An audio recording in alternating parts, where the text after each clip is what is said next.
Well, good evening and welcome to the fourth meeting of the 2024-25 season. The February meeting of the Bibliographical Societies is actually always my favourite one of the year, because we've just spent the whole afternoon deciding on making fellowships and major grants to a selection of, we had a very good crop of applications this year, and we've agreed to give £14,000 worth of grants this afternoon, which is always a very satisfying part of the way in which the society operates. I can't say more than that at the moment because we haven't told the applicants. But I thought I would mention that to begin with before introducing our speaker. But first of all, could I ask the Secretary to read the minutes of the last meeting?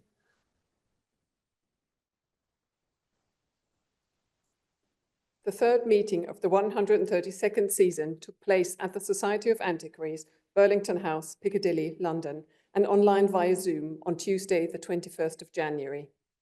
Dr. Nicholas Bell, President, was in the chair. After the minutes of the previous meeting had been read and signed, Dr. Bell introduced Dr. Helen Williams, who delivered a paper entitled Sarah Hodgson's Arabic Bible, Gender, Empire, and the History of the Book. When the meeting was open to discussion, the following took part: Mr. Keith Adams, Professor Gazwan Boutros, Dr. Catherine Peake, Ms. Roberta Doherty, Ms. Mireille Geno, Mr. Robert Laurie, Mr. Nick McBurney, and the President. Dr. Bell thanked Dr. Williams warmly for her paper. Is it your wish that I sign these minutes as an accurate record? Thank you.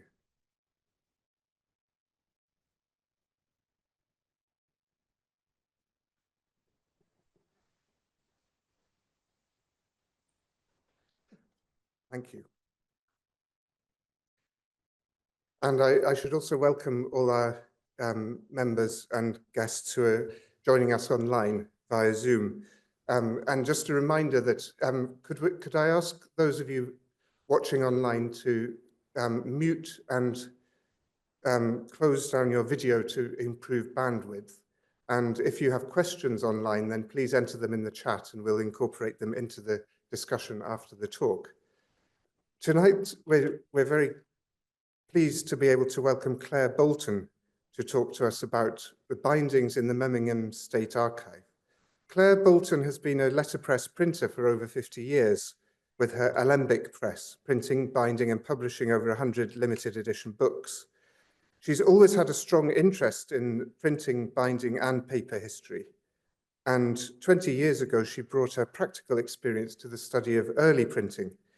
Her doctoral thesis on the printing practices of Johann Zeiner in Ulm was published by the Oxford Bibliographical Society 9 years ago. And she has, I hope that many of you know that book through being members of our sister society in Oxford.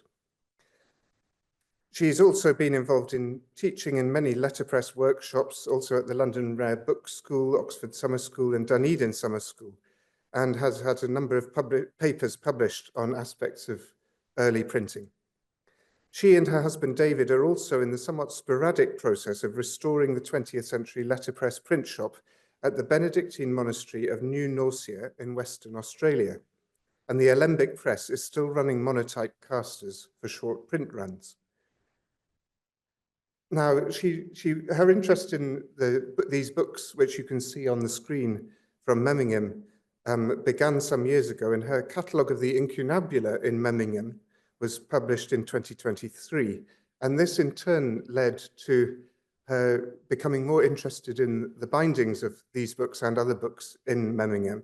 And that is what we were going to hear about tonight. So Claire, please come to the stage, well, not the stage, but to the microphone, and we look very much forward to hearing from you. Thank you. Stage. Oh, great. It's so cold. I'm amazed you entered out, but thank you very much for doing so. This is okay. Before we start, I must stress that this paper is still work in progress.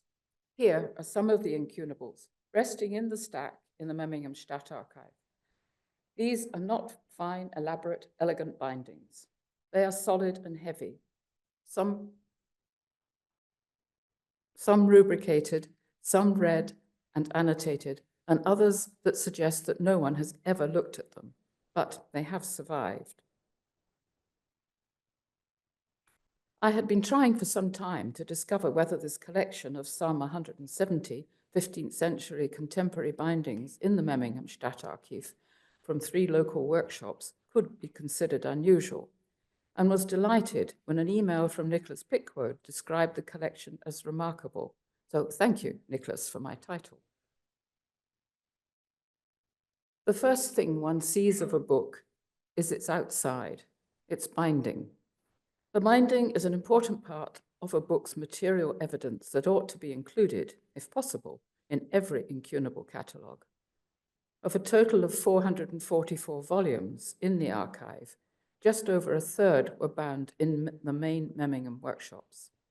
This seemed to offer a rare chance to compare working practices, both between the Memmingen workshops and over the years that they were in operation, hopefully adding to the knowledge of early bindings. Memmingen is in Bavaria, west of Munich. Indeed, Ryanair flies to Memmingen and calls it Munich West. It was an important town historically, a Reichsstadt that could make its own laws and on a major trade route with many merchant families and religious houses. This plan shows the walled town in 1634 with some of the monastic buildings marked up, and they're still all there today. Where the incunable collection does have evidence of provenance, the books had mostly belonged to clerics, lawyers, and doctors. There are books from Christoph Schapelle, the Protestant reformer, from St. Martin's Church, from Jakob Matzenberger, the plebanus of the Church of Our Lady, at the end of the 15th century, some from the Church of the Order of the Holy Ghost's Library, and the Augustin Hermits, and the town doctor Ulrich Ellenburg. Here, the Grimmel House, where the archive is housed today, and perhaps most important in the number of books owned from Petrus Mitter de Caprarius, the head of the Antonia House. Petrus Mitter extended the Antonia House in the 1460s and built a library here in the first floor over the gateway, and in the room to the right. He installed desks and obtained permission from the Pope to buy books for the library. Mitter was a serious book collector from his student days who purchased and commissioned manuscripts and, with the introduction of printing, continued to buy books and have them bound until his death in 1479. There are around 60 books in the archive that can be attributed to him. They are the foundation of this collection, although I'm not going into details of his books tonight. That is another story. My research has produced an ever-growing number of subject headings. You'll be relieved to hear I'm not going to talk about all of them tonight, but concentrate on those that show differences. From my recording of the bindings, it is clear that one can note items that are present, such as tooling details and catch plates. However, when it comes to the less obvious items, such as sewing direction, guards, end leaves, and spine linings, they can only be recorded if they are visible and still present. Chronology is the basis of all my research. Again, difficult to address with certainty. It is usually tricky to say when a book was bound. When it was printed, and sometimes when it was purchased, is sometimes recorded in the book. However, it is very rare to know the date when it was bound. There are very few books in the collection where the date of binding is known. All dates given in this talk are dates of printing. Over the last few years, it's become easier to identify binding workshops in the German-speaking countries, with continuing growth of records in the Einbahn data bank.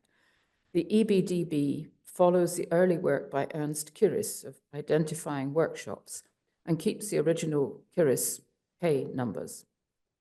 Workshops identified later were given new workshop numbers, and the tools used to blind stamp the covers are probably the first information about any binding. By just looking at the covers, it is often possible to identify the binding workshop. Although it has been possible to identify the Memmingen workshops, it has not been possible to discover with any certainty their location or who the binders were. We will start by looking at the most obvious thing to be seen, the blind tool decoration on the covers. Here, the main Memmingen binding workshops in the collection and the number of books bound that are still in their original 15th century bindings.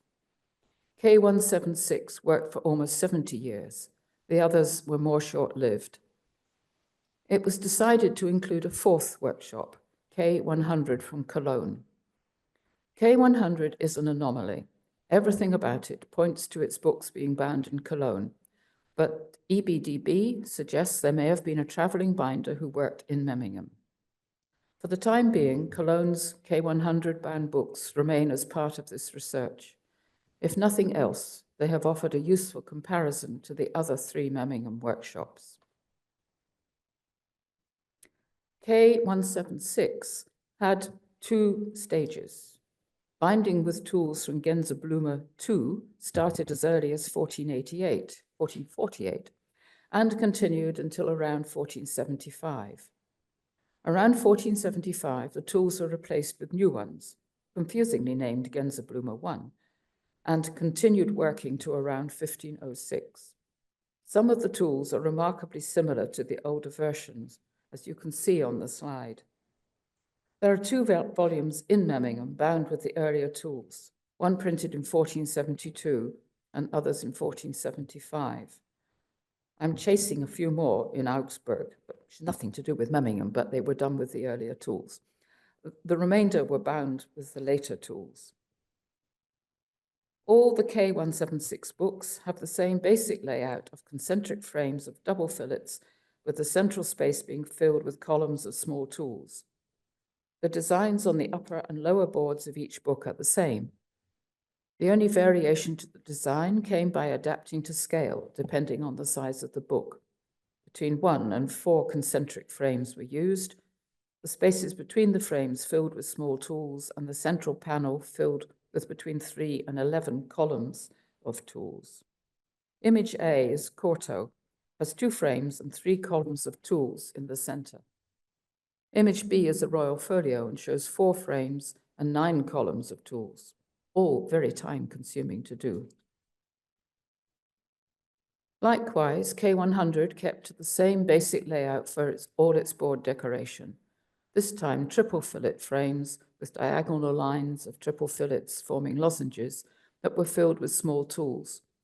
Again, only changed depending on the size of the volume. The larger the book, the more frames and or lozenges with tools were used. Strangely, K100 only used 12 tools from the 70 it had available for all their Memmingen bindings. Some of the K100 books may have been bound in Memmingen, and some may have been bound in Cologne and purchased by Petrus Mitter later. There was an Antonia house in Cologne, and it may have had a bindery. We just do not know. This workshop had 51 tools of a much heavier design. Some of the layouts look as though the framework of fillets were based on the size of the rose tool being used. Here, 2 roses across and 5 roses down. K110 was the latest of the binders to start work from around 1485 and shows the largest number of bindings. It has similar small tools to the other workshops, but also introduced the use of rolls in the 1490s. It had a larger assortment of tools and worked for a longer period, up to 1517. Using rolls was a game changer and saved a lot of time. Almost every binding had a different upper and lower board design when the rolls were introduced. The lower board was usually simpler. Rolls were used increasingly through the 1490s and beyond. It was much quicker to decorate the cover with a roll than individually stamping with a small tool as the other workshops. Oops, go back. These rough sketches of templates showed changes in the design with the introduction of rolls. K110 templates began with tools and fillets only, and with matching upper and lower boards. The use of rolls brought some very different designs, and with the upper and lower boards always being different. By the time you get to the bottom right, there's hardly any room for anything else but a roll.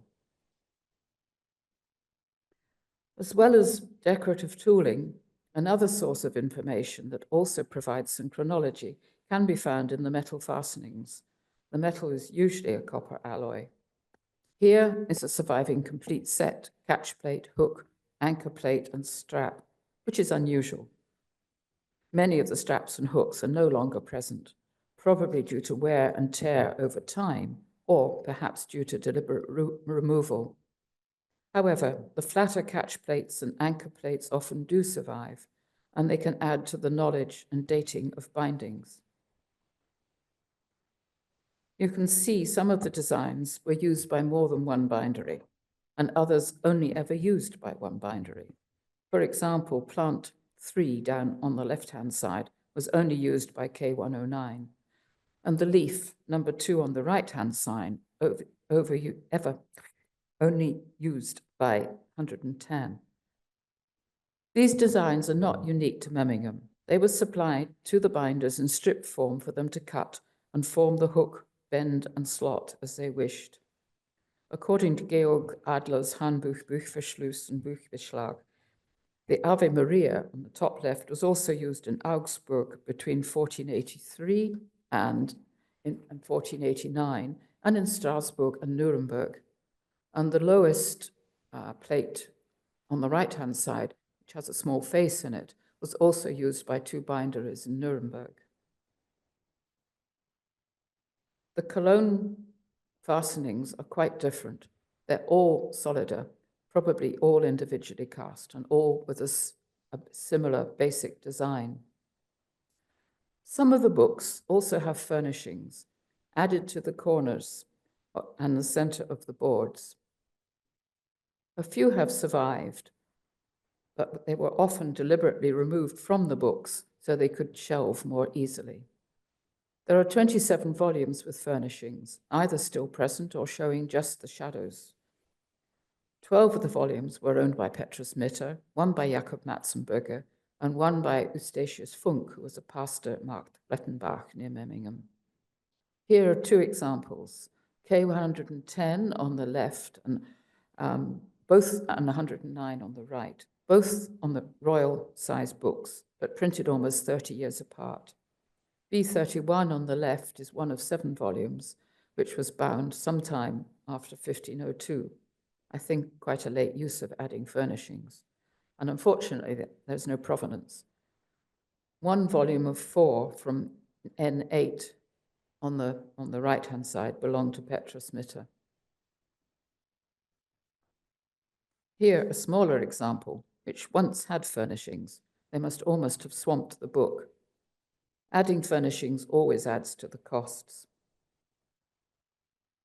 These furnishings are made from horn and were only found on the K100 bindings. I don't know the extent of their use and would be interested to hear of other examples.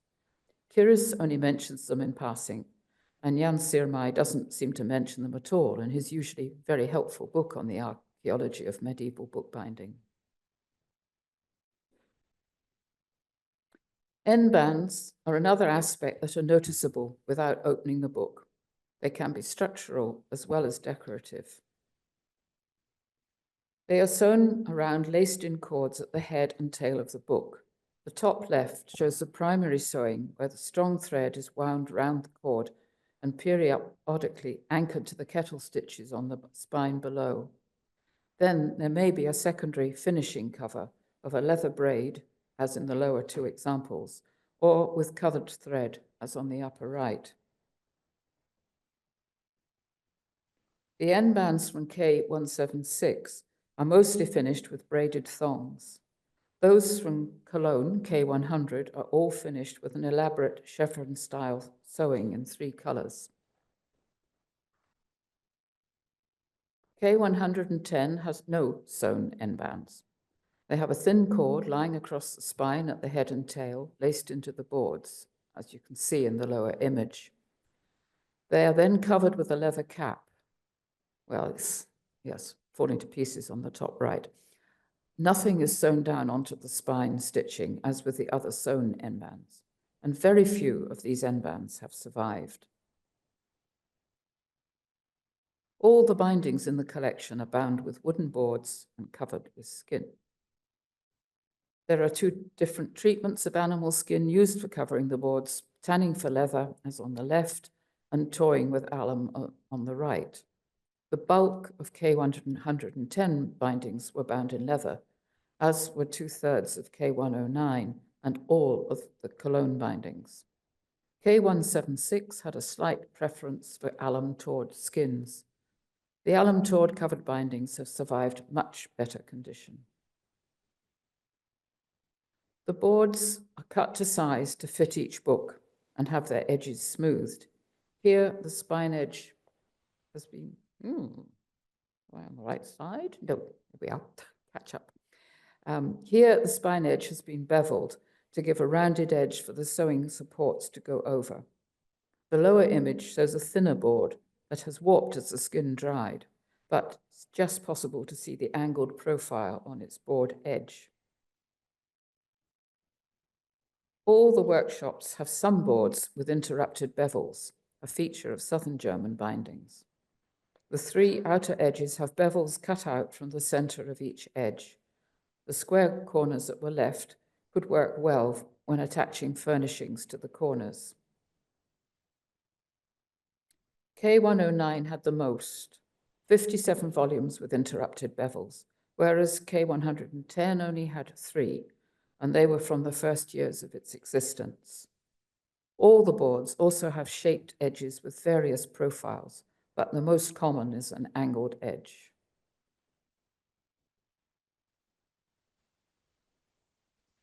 The thickness of the boards does vary with the size of the book being bound, although not always consistently.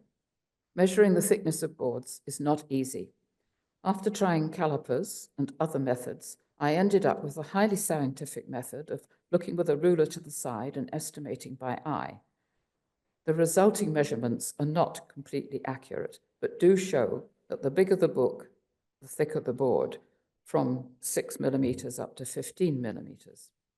Nothing suggests board getting thinner over time or in any bindery. There are one or two anomalies. K176 used a board 6 millimeters thick for a small book 250 millimeters high. K109 used the same thickness of board for a book 10 centimeters taller. K176 used thin 8 millimeter boards on a royal folio, and at the foot, 2 different thicknesses for boards 400 millimeters high.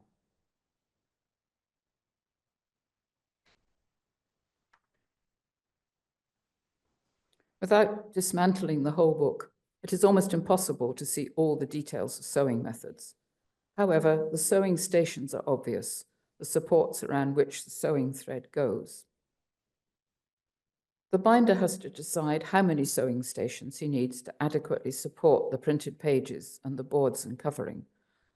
All the bindings in this collection are sewn onto raised double supports, 2 workshops using cords. K109 started with thongs, but in 1479, 2 books were sewn on cords, and thereafter K109 had a mix of thongs and cords up to a volume printed in 1500. The number of supports for each book varies, usually based on the size of the book. However, there is also a cost factor. It takes time to sew round double cords, so reducing the number of sewing stations, sewing supports, saves time. To compare, 3 widely positioned supports across the spine of a Chancery folio volume and below 7 closely packed supports on the largest Imperial folio volume. There are differences between the binderies in how many supports they chose to use. K100 tended to use an extra station compared with the other workshops. The Imperial, the largest format, has the most supports, obviously, but K100 goes one more and has 7. The royal size, usually 4 supports, but K100 had 5. Median size is 3 or 4 supports. Chancery, again, K100 worked with an extra support, as with the quartos. I could find no evidence in the reduction in the number of supports over time. The sewing process does not simply entail sewing the gatherings together, but also includes adding end leaves, flanges, sometimes choir guards, and later on tabs.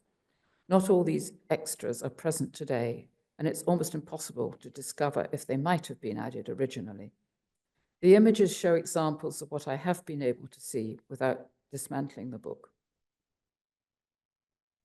Guards were sometimes added to the centerfold of the choirs to reinforce around the sewing holes.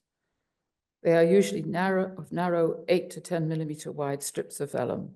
Sometimes they were added throughout the book or just to a few choirs at the beginning and the end. Often they are very difficult to see if the binding is tight, and their use was phased out over time. K110 never used choir guards. Flanges, usually of old vellum, were introduced to protect the sewing at the upper and lower sides of the book block, and also might help to strengthen this part of the binding. This area gets a lot of wear each time the book is opened and shut. These flanges are not always present. Here, there are 2 strips of vellum manuscript sewn into the book block at the hinge. One half is pasted on top of the paste down, and the other half has been left free. Some examples I've seen are only attached by sewing. There is no free end leaf here. There may have been once, but if so, it's been removed. The majority of the books in the collection had one or both end leaves and guards missing.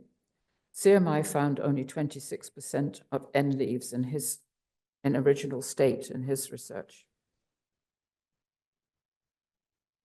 All 3 of the Memmingen workshops have some examples with free edge of a flange stub having been wrapped around the first and last gatherings, and that can be seen between the first and second and the last and second last gatherings. End leaves can also be added. The cheapest in terms of cost and materials and of time was using the first and last leaf of the first and last gatherings as free end leaves. But other methods included adding extra leaves and sewing them in on their own. There are many methods of adding leaves and guards used by different binderies. Pickwood mentions over 60 versions in just one collection of bindings. The example shown on the right is the stub of a double end leaf with a single stub from a paste down wrapped around K100. K110 shows no evidence of any sewn-in end leaves. This diagram shows some of the methods found in Memmingen bindings. Some of the above have stubs between 2 gatherings. Some may have a guard pasted onto or under the paste down. The totals underneath show that K110 only used a leaf from first and last gatherings for end leaves, and no traces of use of any hinge guards with the Cologne bindery. Version 3 shows that K110 used this method fairly consistently.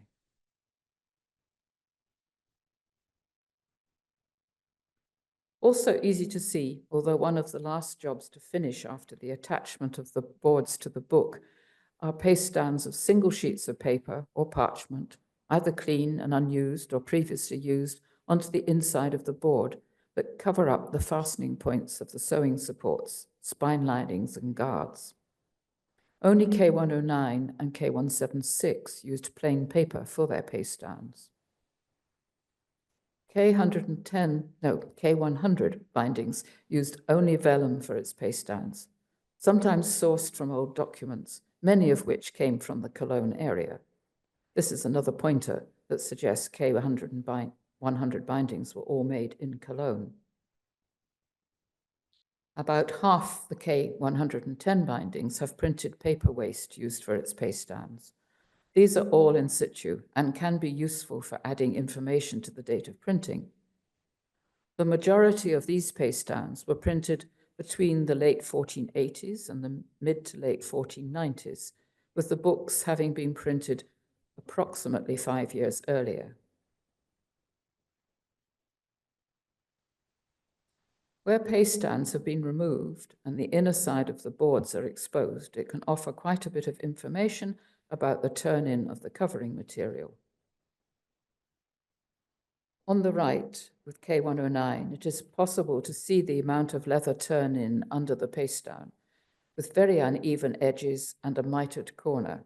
It's a bit dark, that mitered corner. It is there. On the left, with K110, where the paste down has been removed, one can see the alum tawed skin has been trimmed, although no sign of any paring on the edges. It has tongued corners. One can also see the details of the lacing of the slips being held in place by wedges, and on the left-hand side, the ends of the vellum manuscript spine lining strips.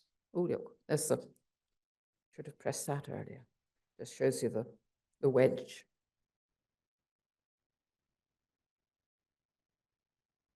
From K109, very wide areas of leather turned in compared to the neatly trimmed leather of K110.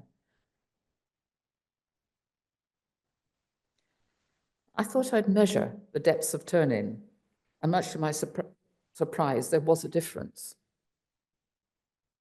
K109 had by far the larger depth of skin turned in, and right up to, where we got 90 millimeters. K110 was the most consistent with at least 29 volumes, with no more than a 20 millimeter turn-in.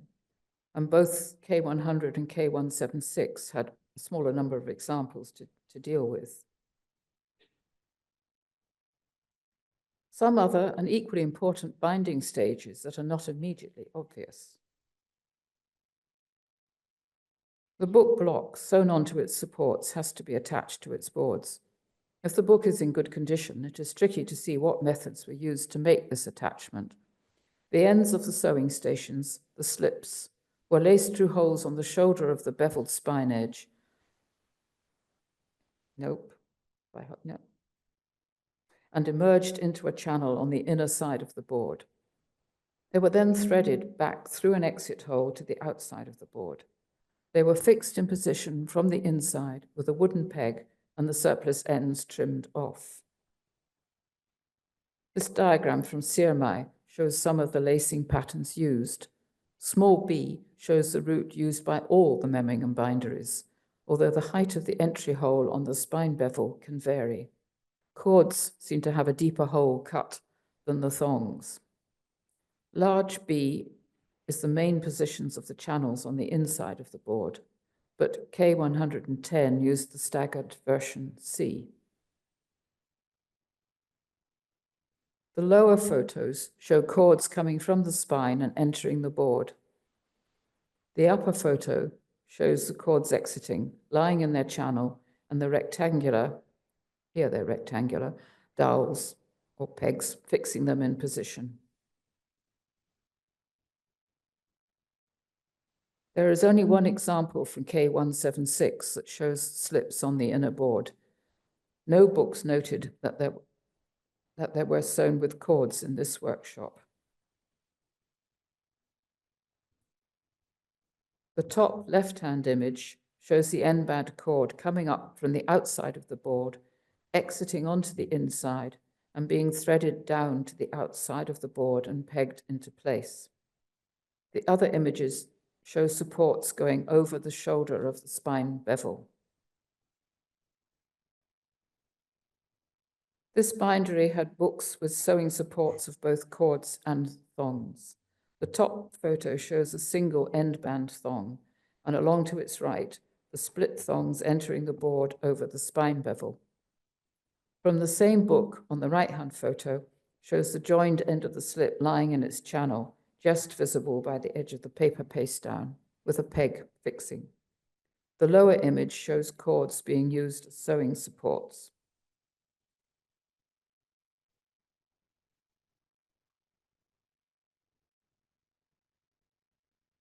A further step was sometimes taken to add extra support to the hinge by pasting strips of vellum to the spine. CMI provides a neat diagram showing some methods of fixing spine linings.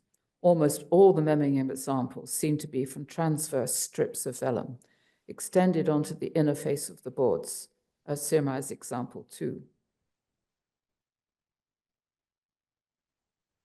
Spine linings extending onto the boards up to about 5 centimeters to add strength on the hinge.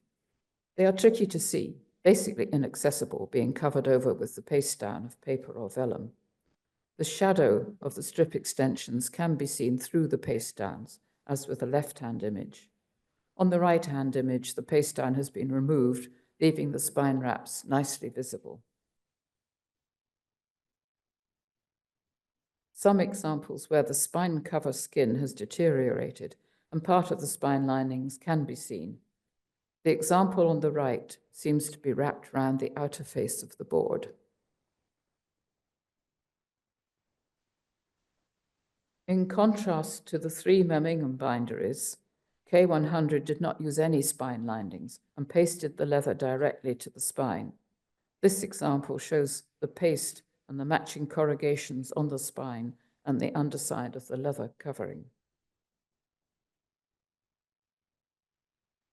From around 1492, the K110 bindery introduced the use of tabs into the sewing of the first and last gatherings, wrapping round sewing holes. Nicholas suggested they would be better termed external separate sewing guards. Today I'm calling them tabs. Here they are. Small strips of vellum sewn over the position of the sewing supports. One end of each can be seen between the first and second gatherings, and the other end is visible between the first gathering and the paste down. I was quite sure about this. Nothing else is holding them there apart from the stitching. I held one end and waggled it and can see its other end waggling under the paste down.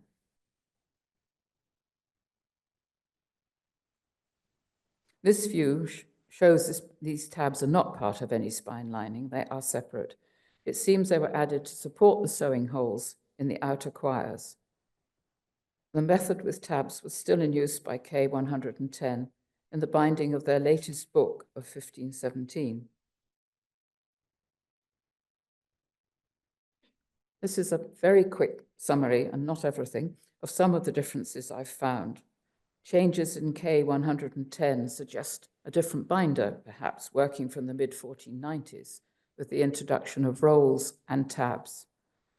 With K176, the changes to new tools in the mid-1470s may have been due to a new binder, although the pattern and layout of the tooling on the board stayed the same.